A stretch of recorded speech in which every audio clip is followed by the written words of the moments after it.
everybody. Welcome, welcome. I wanted just to give you a little bit of background about the Alumni Achievement Award because it really represents the collective wisdom and the experiences and the kind of awe and inspiring group that you guys are globally.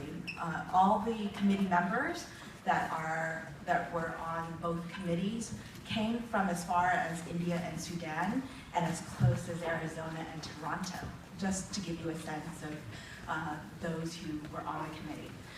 The Alumni Achievement Award in particular recognizes alumni more than 6 years into their careers who have significantly improved the human condition at the local, state, provincial, national, or international levels in any sector, including public, private, or nonprofit.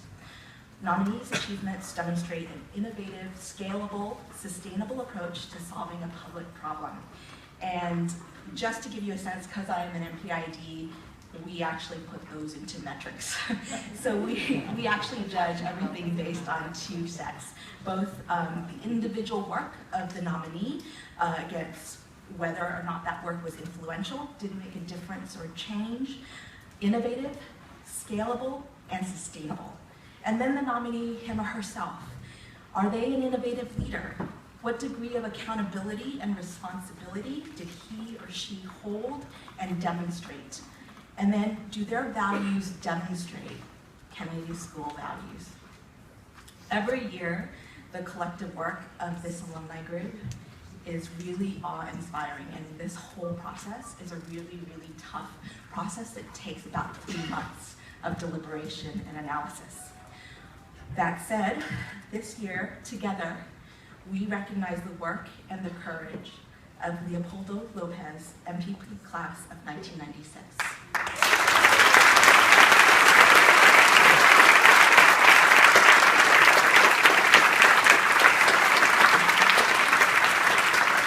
So to give you all a taste of the excerpts of the multiple nominations that came in for Leopoldo, I just wanted to give you a little bit of his story. Shortly after obtaining an MPP from the Kennedy School, he was elected mayor of Chacao, a municipality of Caracas, at the age of 29. He was re-elected in 2004 and finished his second term with a 92% approval rating. Under his leadership, services such as policing, public health, and education experienced dramatic improvements. His leadership drew worldwide notice, earning him the honor of being named the 3rd best world mayor among other accolades. Lopez was instrumental in also creating the Voluntad Popular movement, which became a political party in 2011 with Lopez as its national coordinator.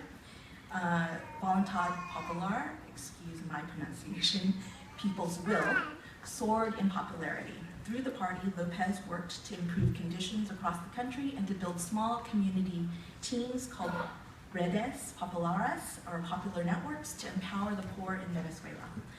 These networks provide leadership and organizational skills and have implemented programs to support entrepreneurial mothers, the elderly, and ex-convicts. They've created a variety of programs to keep youth out of violence.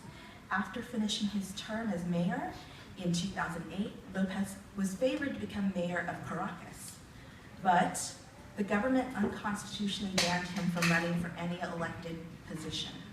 The case was brought before the Inter-American Human Rights Court, which ruled in favor of Lopez.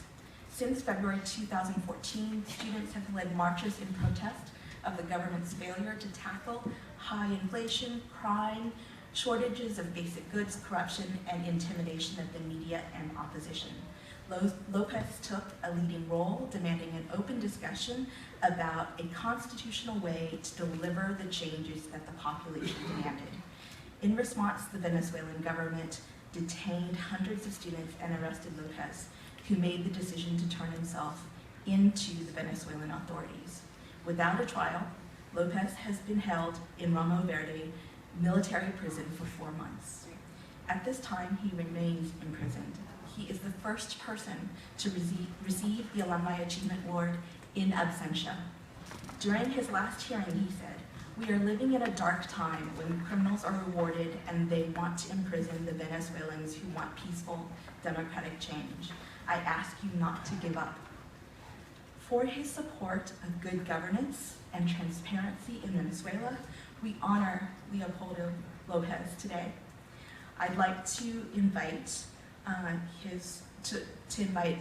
Lilian Torrenta, his wife, to accept this award on his behalf.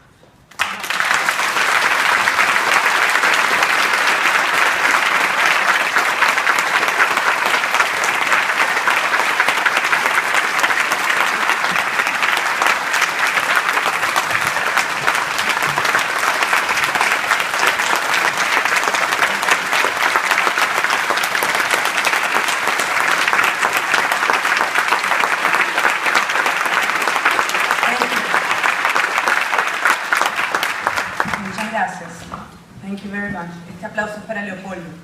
Quiero invitar a Adriana López, su hermana, que hoy está aquí conmigo. Adriana López.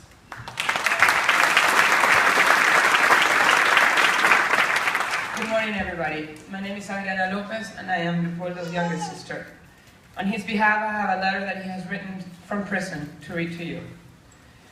To my fellow alumni, faculty, and students, first, I want to thank you for this recognition. It means a great deal to me, and I am honored. I want to thank the esteemed faculty of the Kennedy School for providing a foundation of knowledge that I have turned to again and again in my life. As a mayor of a city, as the founder of a political party, and now as a prisoner of conscience in a country that is on the brink of economic, political, and social collapse. Since I have been in prison, I have had ample time to reflect on the lessons of our situation and what it means to the wider world. At the Kennedy School, we learned about the many models of good government, how to get things done, how to make good policy, how to design systems that work to support the social good, and importantly, how to measure results. We also learned that healthy civic institutions matter. In Venezuela, we see the value of these institutions even more clearly because of their absence. When a judiciary is beholden to the executive, justice is perverted. When the ruling party controls the governance of elections, democracy is subverted. And when the media can no longer report freely and independently, the pressure on a government to perform simply withers away. These institutions matter.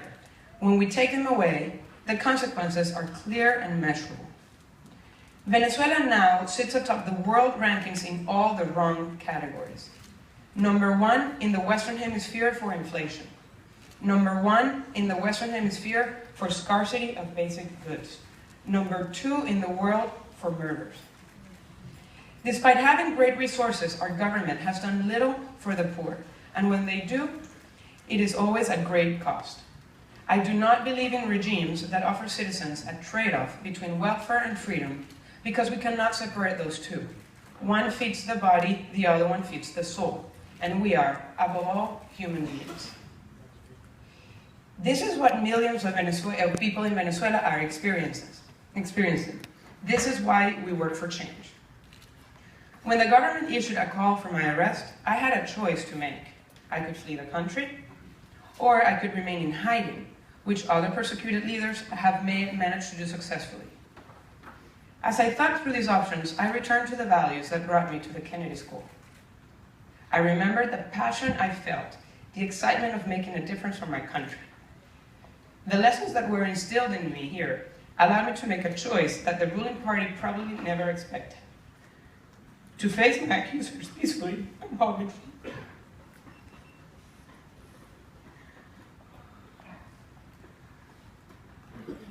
And hand myself for the world to see. Even though my weeks in prison have now stretched into months and possibly far longer, the choice is worth if it wakes up the Venezuelan people and the world for the injustice that is taking place. I am in jail for having denounced the Venezuelan state and its main bosses as corrupt, inefficient, repressive, and anti-democratic. I am in prison for saying what has become a painful reality for all Venezuelan people. We no longer live in a democratic system. Venezuela has become a dictatorship of the 21st century. I am in prison for having stated the need to open a constitutional and democratic way out from the social, economic, and political crisis of my country. As my prosecutors clearly state in their accusation, I must be jailed because of my words, my thoughts, my proposal for change. But I must state very clearly that I am not alone. Not alone as a victim. There have been more than 3,000 people detained, 200 prisoners, 2 elected mayors have been sent to prison, opposition congressmen have been stripped of their legislative role, and 42 people have lost their life while protesting. And we are not alone in our claims. Today, more than 70% of the people in Venezuela share our call for profound political and social change. I hope all of you will take a few minutes to learn about what is happening in Venezuela. Read the news, ask questions, make your voice heard. The resolution of our crisis is a priority for the world. If abuse and injustice prevails with little consequence, it will send a terrible message to dictators and would-be dictators in other countries. You have an opportunity to send a far different message, that the weight of the global community is on the side of human rights and dignity. I want to thank all of you at the Kennedy School for teaching me what it means to make a difference, and for your role in developing the future leaders of the world.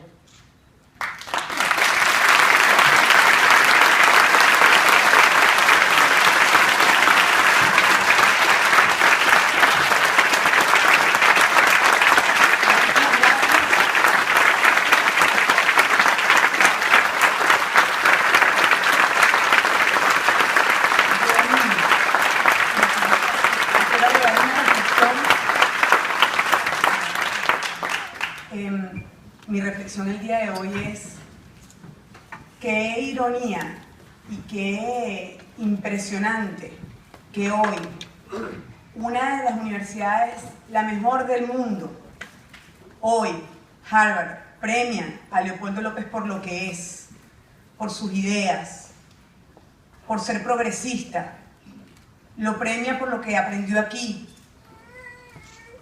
Y hoy en Venezuela Leopoldo López está preso